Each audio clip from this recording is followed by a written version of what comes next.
Media Like, agora, no 6º Congresso Brasileiro de Direito Eleitoral. Boa tarde. Eu não perguntarei às senhoras e aos senhores aqui presentes que Brasil vocês querem. Eu perguntarei, que mundo vocês querem? O mundo onde o número de homens excede em 62 milhões o de mulheres. Um mundo no qual ainda temos 3,3 bilhões de mulheres dependentes desses homens. E as que trabalham, não raro, recebem menos para o exercício das mesmas funções. Isso sem considerar que, quase com exclusividade, elas assumem a segunda e terceira jornadas. O Brasil não foge a essa regra. Embora nós, mulheres, sejamos a maioria do eleitorado, e aqui estamos falando de 52%, ainda vivenciamos um lamentável cenário de subrepresentatividade feminina na política.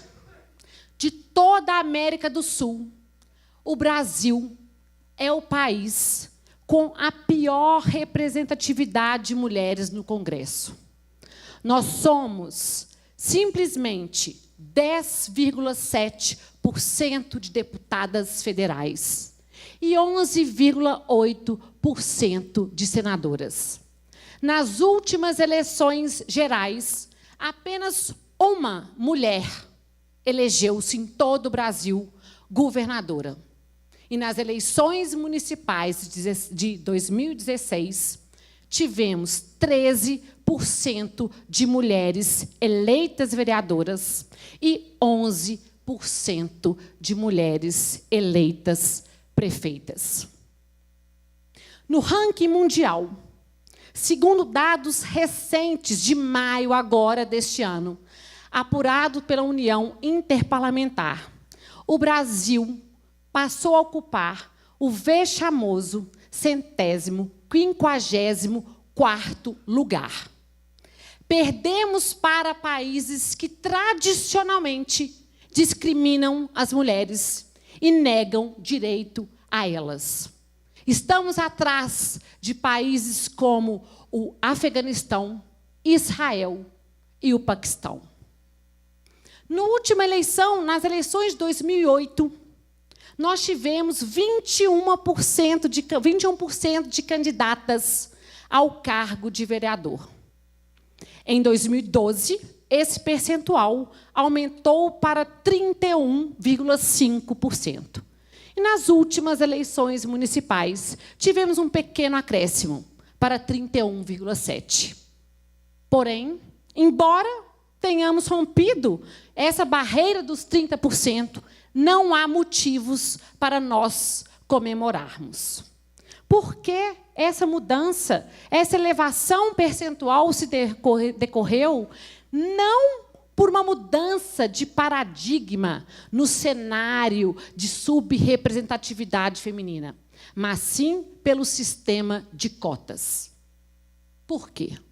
Porque de uma permissibilidade legislativa, tornou-se obrigatório com a Lei 10.034, que deu nova redação ao parágrafo 3º do artigo 10º da Lei das Eleições, que todos os partidos e coligações apresentassem em suas listas um percentual mínimo de 30% da cota de gênero de menor representatividade, ou seja, da cota de mulheres.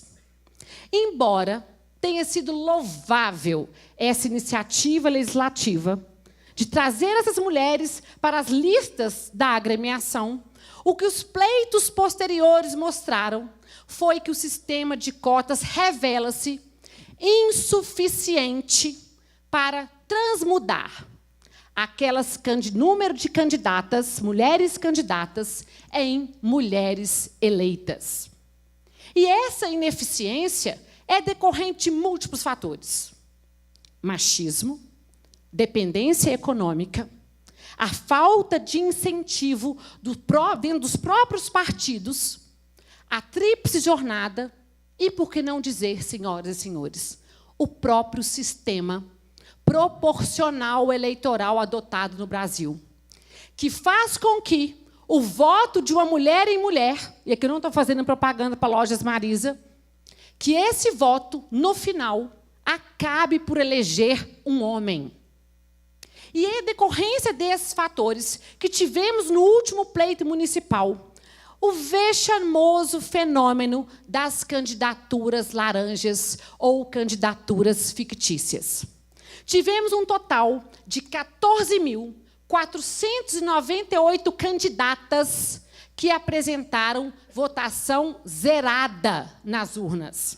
E é esse resultado, esse zero voto, que fez com que o Ministério Público ingressasse por todo o Brasil com inúmeras ações eleitorais, buscando a cassação do mandato, exatamente de quem? Dos homens. E o que aconteceu nessas ações? Embora em algumas delas tenha realmente se provado a existência do dolo, a existência da fraude, o que o caderno probatório de tantas outras demonstrou, que essa mulher, que teve zero voto, desistiu de ser candidata. E desistiu por uma falta de incentivo, uma falta de apoio intrapartidário e também familiar. Então, o que nós temos, senhoras e senhores, é que as mulheres cansaram de ser tratadas como candidatas de segunda categoria. Cansaram de ser tratadas como órfãs, de se sentirem abandonadas pelos partidos e, às vezes, por sua própria família. Por isso é que precisamos, sim, de ações afirmativas. Cada vez mais. Para quê?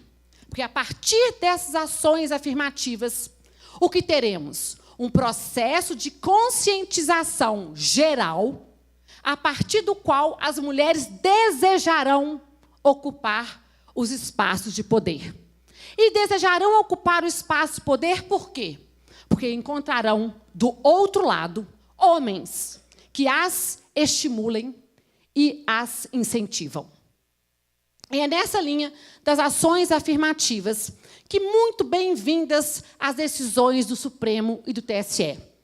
Do Supremo, agora, no julgamento da DI 5617, que, ao dar a interpretação conforme a Constituição, estendeu o patamar mínimo legal de candidaturas femininas ao mínimo de recursos do fundo partidário.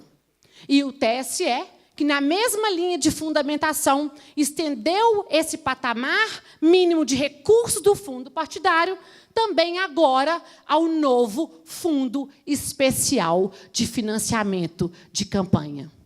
Porque, senhoras e senhores, as mulheres, e aqui não é um discurso feminista, é um discurso real, diante das séculos de dependência econômica a que as mulheres se sujeitaram.